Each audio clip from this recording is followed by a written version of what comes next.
Yo, what's good? It's your man B-Boy Fidget, and I'm on the J All Day podcast. Okay, mic check, mic check. You in there? Yeah. What's cracking? What's popping? It's your host from the West Coast, Jenna, aka J All Day. I got a guest with me. Introduce yourself. Young Fizz, the comeback kid, aka B-Boy Fidget. There we go. So how do you want to be like? What's your name that you go by with people? Everyone calls me Fidget.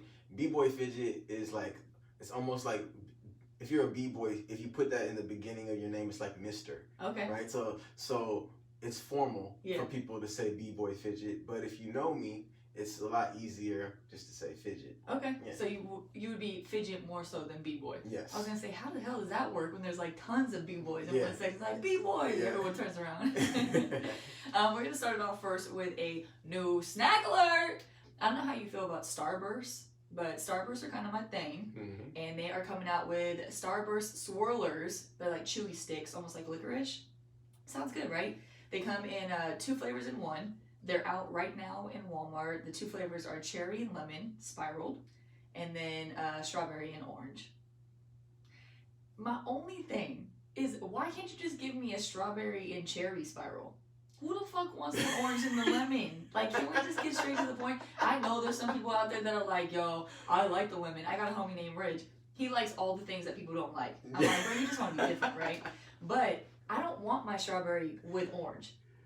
I want my fucking strawberry with cherry. Like, that's what we all yearn to get, is the pink strawberries and the red strawberries. I mean, Starburst. That's what I meant. Nah, yeah, I You know what I'm saying? You know, I was never big on the pink Starburst. Really? Yeah, that was Why? never. I don't know. I guess. Just not the flavor? I mean, I could eat them, but it was never my favorite. What's your favorite? The lemon.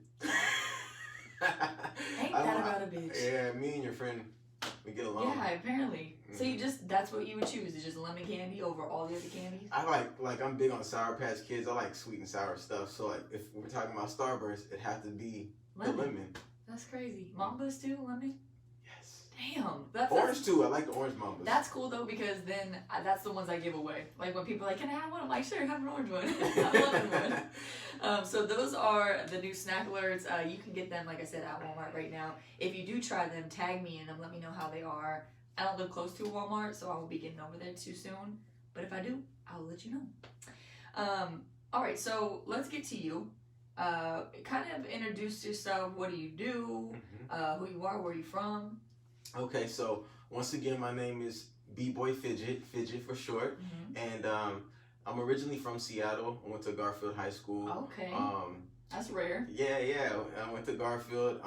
Went to Seattle Central for a quick second, but soon after high school, I moved to Atlanta, and just really went hard with my music over there. I still have a recording studio there. Done a lot of work behind the scenes for people as a writer and producer, and then moved back to Seattle about 3 years ago, and just really been going hard, almost as a new artist. You know, just because if you leave anywhere for 10 years and come back, have to reinvent yourself. Yeah, exactly. So it's good to be home.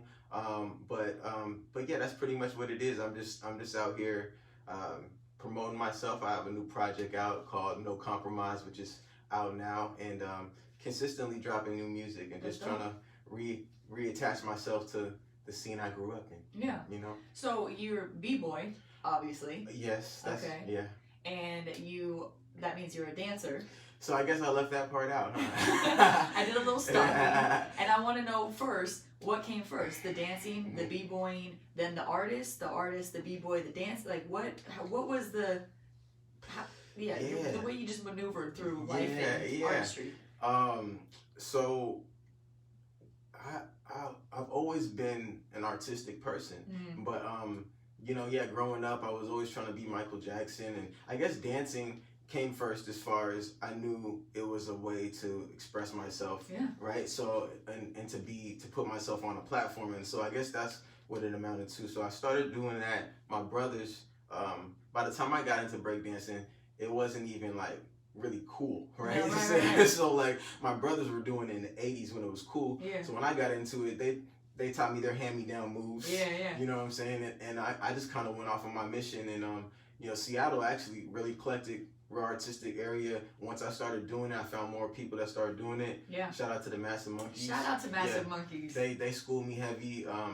they created a program at Jefferson Community Center off Beacon Hill. So like once a week, citywide practice, all the crews could come through and we could learn from each other. Yeah. So I used to do that. Do they still do something like that? Well, see, now they have their own They have dance classes, yeah, right? they have their own dance studio in Chinatown. Shout out to the Beacon. Yeah. But it's called okay. the Beacon because it originated from Jefferson Community Center at Beacon Hill, which is where they first started teaching everybody. That's a great fun fact. Yeah, That's yeah, if your kids are interested in b-boying or you want to put them in dancing or something like that, those are the people you reach out to, Massive Monkeys. Like they're gonna help with the youth, and it's always family friendly functions. Like it's just a dope situation to be in. Yeah, definitely. The Beacon is in Chinatown. They're always accepting new members. So dope. So that's how I got into the game.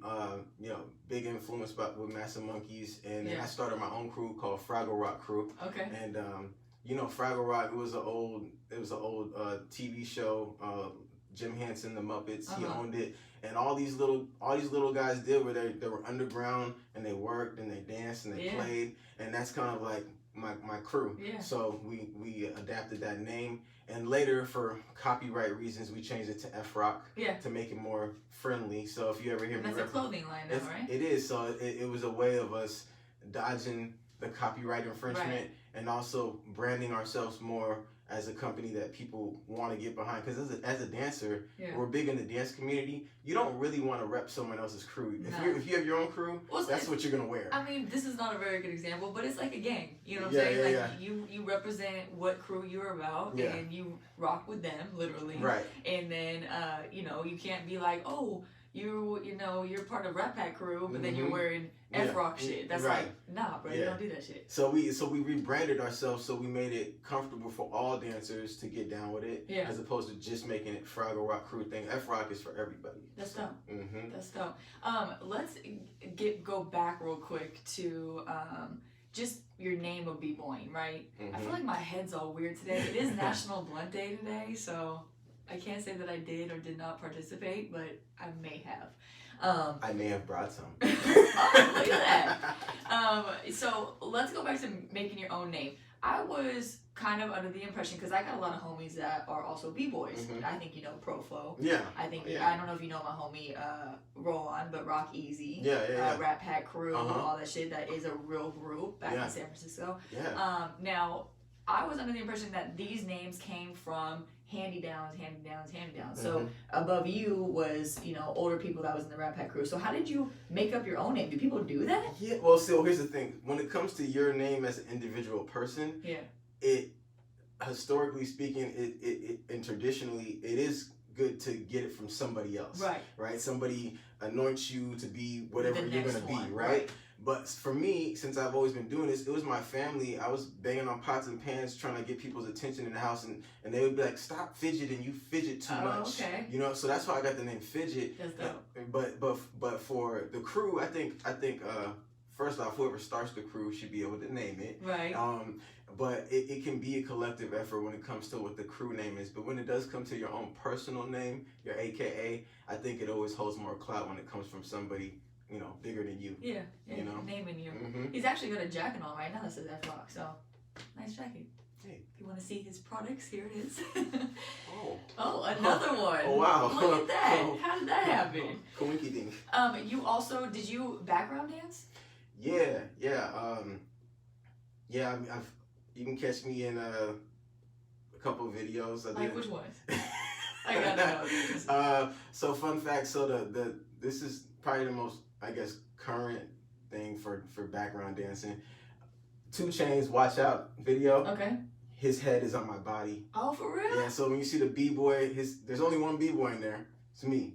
And that's tight. And you'll see me with the little the Beats by Dre pill. The boombox. You'll see me out there with the cardboard. You would never know it's me because you can't see me. Right, but just your body. It's my body. That's dope. Fun facts.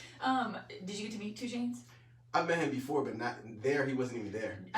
So that's how it usually works. I mean, a lot of the time. That's why I asked, because I'm like, some artists, they make it, you know, like their mission to meet people that are going to be in their videos, especially ones that their heads on. Yeah. Other ones it's just not something that they care about. Mm-hmm. So I always like to know what kind of, because 2 Chainz is actually a really nice dude. No, yeah, he is. He's like hella funny too. Yeah. But I just kind of wanted to see if he was like, yo, thanks for letting me be on your body. You know what I'm saying? Something weird shit like that. Nope. What other ones have you been in? It's an old Black Eyed Peas music video with Sergio Mendes. It's called Mas de Nada. Okay. And so yeah, as far as videos, that's pretty much it. And I knew the Black Eyed Peas also because I used to go to B-Boy Summit in California, and they were one of the only groups. This is before they were famous. Yeah. They would be there just performing for the B-Boys. Yeah. Because they were one of the only groups that I could think of that rapped and danced. Yeah. You know, before myself. Right. They also had a B-boy kind of vibe to their music too. Exactly. Where you could get down. Exactly. And even to this day, all their stuff is real, you know, dance friendly. Yeah. You know. Yeah. So yeah, shout out to the Black Eyed Peas. That's really dope. Have you ever gone on tour with anybody or? No, not really. Well, I've done like spot dates and stuff like that. What are those? I remember doing Summer Jam a long time ago. Oh, really? Yeah, it was a long time ago though. But cause I mean, let me see, like it was like Busta Rhymes and Usher and. Well, you know, Summer Jams, I don't think a lot of people know that Summer Jams here, it's all related with your radio station's owner. So if this station has, here in Seattle, a Summer Jam, in the Bay, they have Summer Jams too, but it might be a couple different artists depending on the demographic of where it's at. Maybe some local artists, like maybe a Seattle local artist will be at Summer Jam here, but you know, Oakland's local artists will be at their Summer Jam in the Bay. And so it actually is a tour, like around. It doesn't just happen in one spot. Sometimes they call it different, but there's a lot of Summer Jams everywhere. So, yeah, so that was cool. Yeah, just been working, man, whether it's been dancing or music, you know, something artistic. That's my thing, is as long as I'm making money off of you know, my talents and what I want to do, then I'm content. What is the goal? I mean, that's a part of it. I think when you have a lot of things you want to do, you have to be realistic with what you can accomplish at one time. So there's been times in my life where I was just producing music and I wasn't dancing. Right. Or I was just dancing and I wasn't doing music. Yeah. And so now I'm at a point where I've had enough time to do all those things, and now the goal is to bring it all together, to put together a great show, to be a great artist. So you're going to hear a lot more music. There's going to be a lot more touring, because I think my live show is one of the best aspects of me as an artist. Okay. And it's one that more artists should hone, because like 90% of all artists like make their money on the road, which is why this is crazy right now. Yeah. You know what I'm saying? Only 10% of artists can really sustain themselves off of radio spin. So I look forward to just like honing my artistry and reaching more people. Yeah. Yeah, that's dope. Where does your heart lie? With what more so over the other? I think as I get older, my heart is definitely more into music, because you know, you can only like be the best b-boy at a high level for like a short amount of time. I've cracked my 4th lumbar vertebrae in 2 places twice. I mean, it's like being an athlete. Yeah. You only got a certain amount of years before you exactly. So for me, even just keeping that name as I continue on my legacy in a different way is a way of, you know, so I'm always going to be repping it, even if I'm not, you know, battling. Yeah. You know what I'm saying? So, that's dope. Yeah. Speaking of all this, you know, quarantine shit and you saying, you know, people can't do touring and all that, I read something like people are really surprised at the amount of music that's coming out during all of this. I'm actually so opposite of it. The first thing that actually came into my mind when all of this was happening was, this is the time for people to perfect their crafts or to really get in the studio, because you ain't got nothing else to do. Right. And you have nobody distracting you, nothing distracting you.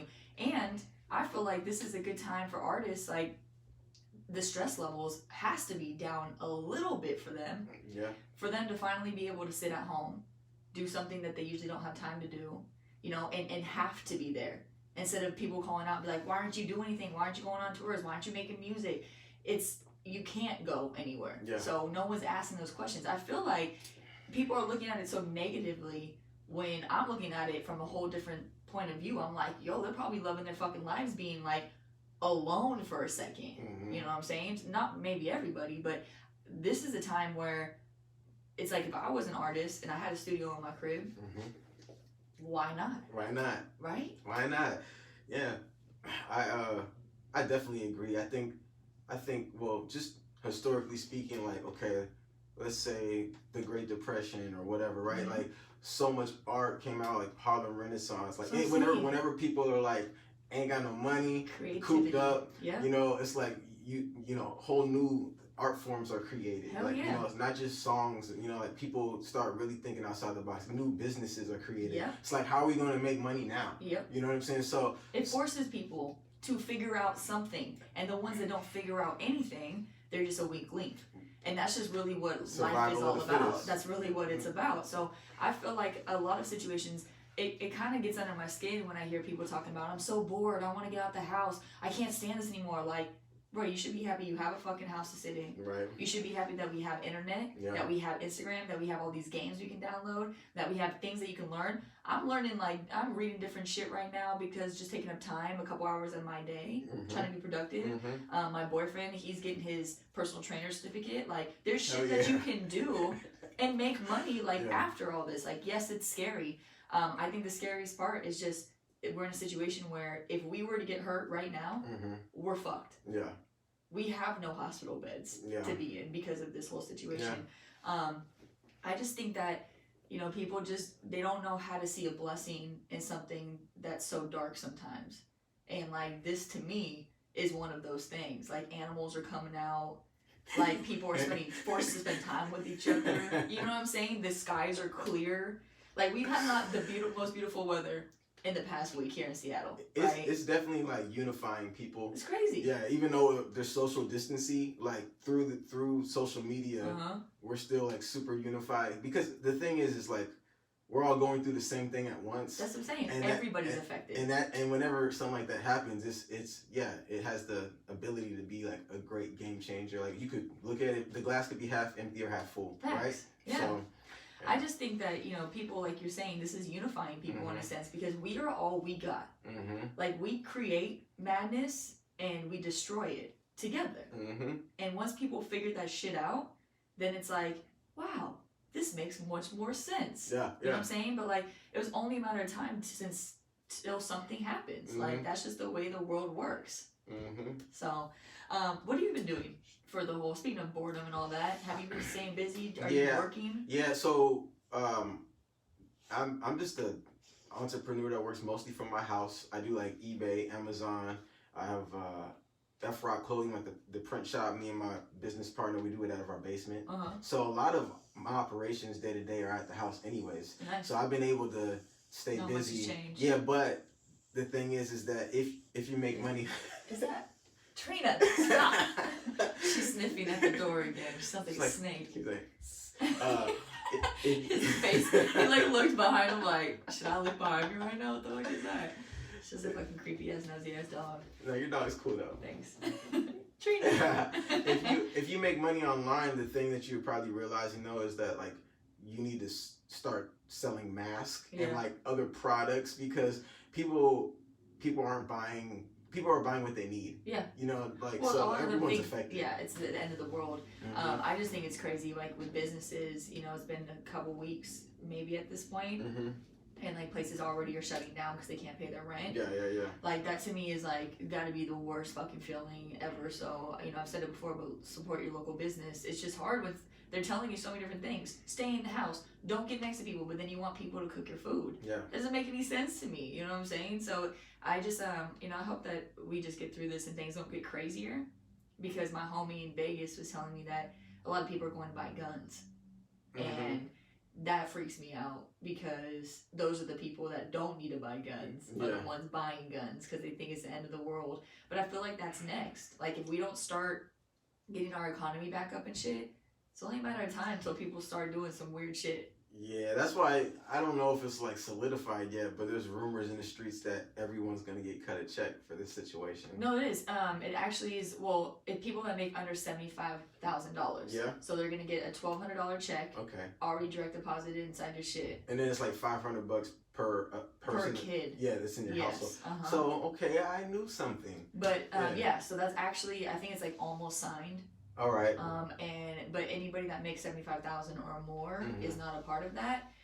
That's cool. I mean, I've been super poor, so for me, $1,200 can last a long time for someone like myself. We'll see how fast it gets here, though. And that's the other thing. But taxpayers, they're saying if you're a taxpayer, you get the $1,200 if you are under 75K. I just think that for a lot of people, that's not enough. No, it's like not. That's enough if it's you're like in a pat the on the South. back. Yeah, that's like, oh, here, pay your rent if that actually covers it. I hope everything's okay. Yeah. But you know, they're doing it for so many people. It's like, yeah. I don't know. Sounds better than nothing. That's what I'm saying. What do you expect, I guess? Mm-hmm. But that's also, I feel like, hush money. You know what I'm saying? It's just like people to kind of shut the fuck up. But yeah, I don't know. I don't know what's going to happen. I think it's really fucking weird. I'm just saying as positive as possible. My really biggest concern is like I'm really considering getting a treadmill inside my house. You could still go outside and run. I hate exercising outside though. Okay, well then. Like that's something about me that I fucking hate. Mm-hmm. Because it's always like misty and shit out there, and I hate it. It feels like someone's spitting in your face the whole time that you're running. I'd rather just be pouring, you know what I'm saying? That's like the most annoying shit. It's like a Seattle mist that's like constant, like stopping you in your face and shit. So, speaking of mist, you got a single dropping today, which Thirst for Success. Friday. I know this is playing on a Monday. I always work a couple days in advance. But Thirst for Success is his newest song out. Yeah. The song is actually out right now, but the video is gonna be out by the time you see this. Oh, dope. Okay. And so we're just multitasking, and so I thought it was only right to bring a bottle of champagne to the show since the song is called Thirst for Success, and it's all about anybody who has a dream, anyone who's on the grind, on their pursuit of happiness. You got to be thirsty for it. You know, you got to want it, and the universe is going to test your commitment. There's going to be times you want to give up on it because it's hard or whatever, but you know, that's when you just put on this song and everything's better. Yeah. You know? Yeah. So how did you get through rough times of just being so many things that can be taken away from you so quickly? Like, you know, you can't, being a backup dancer, it's not like you're like, oh, there's an available spot, I'm gonna get that. It's like you got to go through, you know, different things to get that spot. So when you were told no hella times, because I'm assuming anybody that's inside your workspace gets told no a lot. How do you deal with that shit? Yeah, I mean, you just got to know that you'd have to have confidence in yourself. But for me, confidence comes from practicing, right? Confidence comes from like knowing I got it down, right? So if anything, anytime I didn't make it, it was because I probably wasn't where I was supposed to be. You weren't prepared. Right, exactly. Preparation is key to success. Exactly. Literally. So yeah, preparation loves opportunity. Yep. So I think that's a big thing, is that, you know, each time you fall, you like, oh, I messed up here and there. I'm gonna catch my mess up before somebody else does, because I'm my biggest critic. You know what I'm saying? So if I'm always analyzing what I can do better, even when all I hear is, oh, you did a good job, I'm like, yeah, thanks. Yeah. You know, because I expect to do good. I want to be great. Right. You know? Yeah. I'm a harder critic on myself as well, but I feel like those are the people that perfect their crafts. And sometimes it's hard because it's like you're doing the same shit all the time. You can pop that bottle if you want. You're doing the same shit every day over and over again, and people just get bored so quickly nowadays. I feel like it's hard for people to focus. But you just gotta perfect craft, and like this is the perfect time to do something like that. Like if you want to start a podcast or you want to start learning how to dance, fucking TikTok videos everywhere. You know what I'm saying? Like try those, get your followers up or whatever just by doing some dancing challenges like that. You know what I mean? But that's big. That's exciting that you're dropping your song tonight, and yeah.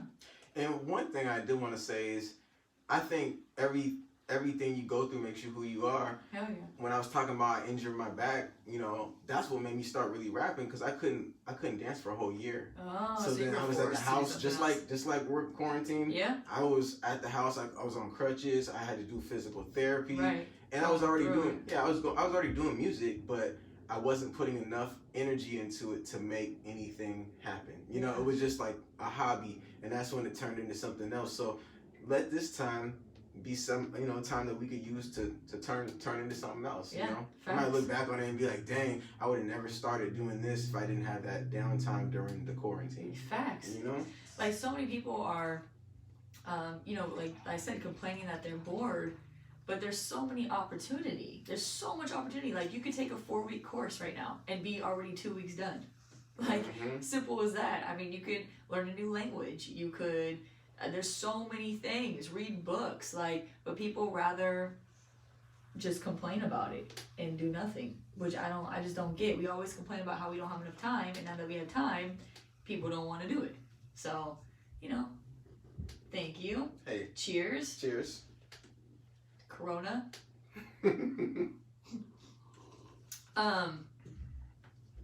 Okay, so what else do you have planned out after this? Are you gonna do any shows? Do you not really know because of this whole Corona thing? I had 4 shows canceled. Damn. And one I was really excited for was Mobb Deep, Havoc from Mobb Deep, rest in peace, Prodigy. Yeah. They were doing their 25th anniversary of the Infamous at Nectar Lounge.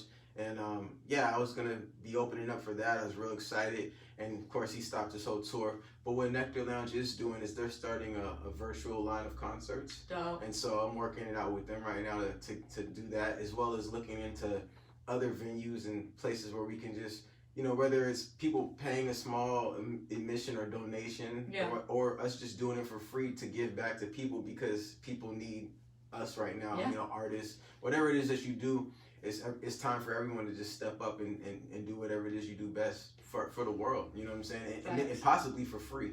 I like to see when people have stuff to give away and they actually do it. Yeah. Like Bruno Mars, I read that he gave like $2 million to MGM employees because they were all being laid off in Vegas and they lost their jobs. So it's like they have how many employees? So that's dope. I don't know how much money per employee is getting, but Bruno Mars, it's nothing to him. I mean, and he did it. I love when I see people that are celebrities that are like, you know what, here's $800,000. This is my time to help you. That's how people should think. Yeah. I got it.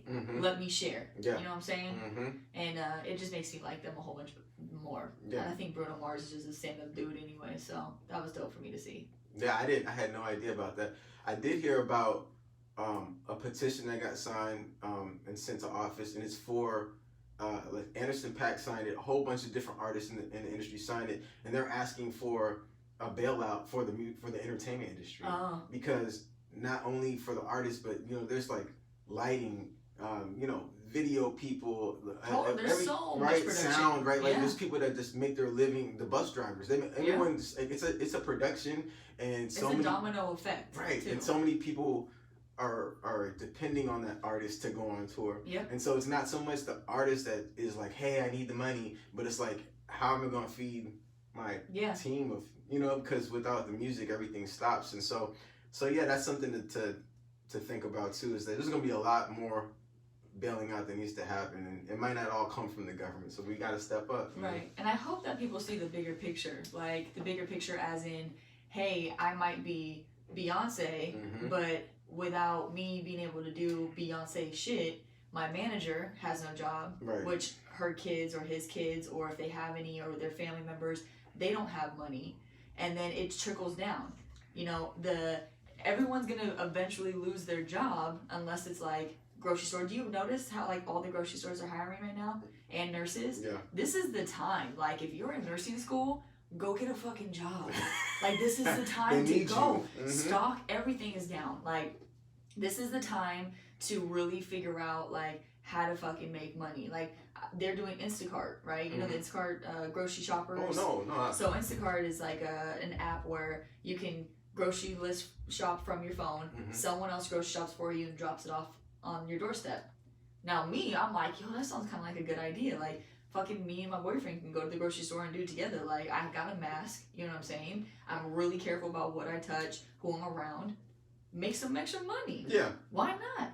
So, you know, if you're struggling for the job right now or whatnot, there are lots of opportunities, and you don't have to think about this as being a forever thing. You can just do it for the time being, and then figure out if you're gonna get your job back or if you want another one. But I'm all about the side hustle. Me too. Sounds good to me. I've worked like 3 jobs, 4 jobs at a time. Yeah. Doing other shit. Like, I've had to survive before this whole quarantine shit. Yeah. So, to me, this is just like, I like being challenged though, like this. It makes me kind of feel more alive and more human in a weird way. It heightens your senses. Totally. Kind of like I'm working out more. I'm trying to, like, you know, boost my immune system, eating right. I became a vegetarian probably like almost 2 months ago now. Oh, really? So, Congratulations. Like, thanks. And it's great. It's easy because everything, there's so many like meat substitutes now, Totally. right? So it's a good time for that. But it's just a good time period. I'm glad that I did it because it just, stuff like that helps you to just be naturally healthy and and not have to worry so much. Like washing your hands is cool, but like, you really want to do stuff to like boost your immune system. Take some vitamins. I don't hear anyone talking about echinacea or whatever. Elderberry is the move. Yes. I'm up on my oregano, elderberry, lysine. Yeah. Like that's the type of shit that you want to be on. You want to be on D3. You want to be on some garlic. Like I'm right there with you. Yes. I was vegan for a while. Yeah. I can't do the vegan. It's hard. I've fallen off a couple times since this whole quarantine thing. Because I'm like, man, I don't know what to do. Like, it's hard to order delivery for that shit, and then it's like going up to the store all the time. Anyways, I'm making a whole bunch of excuses, but it's tough. I like cheese too much. But don't get me started on cheese. But I do know that it's just a challenge for yourself. Like, even if you don't plan to be vegan or vegetarian forever, just trying it out, like, is a great opportunity to look at something from a different point of view. And I guess that's what I was trying to get at with people, is like, you don't have to stay this forever. Being in someone else's shoes for a day will help you be a better person in your own shoes. Because you can see things different. That's all it is. Yep. So the I'm not like heavy into meditation. It's something that I want to be more into. Me too, yeah. But the yogis, they call it being the watcher, when you're able to see a situation from the outside looking in, even when you're in it. You know what I'm saying? So like you're up there looking at everything. Yeah. And sometimes what you're talking about, you can be in that situation, like walking someone else's shoes kind of, and it helps you to have better perspective for yourself. Like for everything as well. Right. Yeah. Exactly. Because you're not looking at how you would look for it. Because let's all face it, we all carry a little bit of ignorancy in ourselves if we do not open up to see from other people's point of view. And that's what an empath is. You know what I'm saying? And so for me, I'm almost an empath to fault. Like that shit will affect me worse than the person sitting next to me in a sense. But I like it because it makes me really sensitive to other people's well-beings. Like if someone's having a bad fucking day, I'm not like, damn, she's a fucking bitch. I'm like, wow, she must really have something going on. Yeah, I hope she's okay. I hope she gets through this. You know what I'm saying? Now, if I see fucking Susan every day and Susan's a bitch, then I'm probably like, dang, she's just a fucking bitch. But she's probably just a really unhappy person. There's always reasons behind everything. So, you always see it on Instagram, like, don't judge people by their attitudes because you never know what's going on in their own lives. Like, that's some real shit, though. Yeah. Bottom line. So, anyways. Fun facts. Fun facts. That was my rant for today. Anything else you want to touch on before we go through your outro questions? I'm going to have you do your outro and where to find you and all that stuff, too, so. Well, let me take a sip and think about it. Nah, I'm just having a great time. We're just over here shooting the shit. And, yeah, that's pretty much what we do on the JL Day podcast. Drinking some champagne, quarantine clean, how we do. Yeah, you know what I'm saying? That's it. Yeah. Well, let's go through your outro questions. First thing that comes to mind when I ask you them, what's the first thing you do when you wake up in the morning? The first thing I do, I would say, I don't.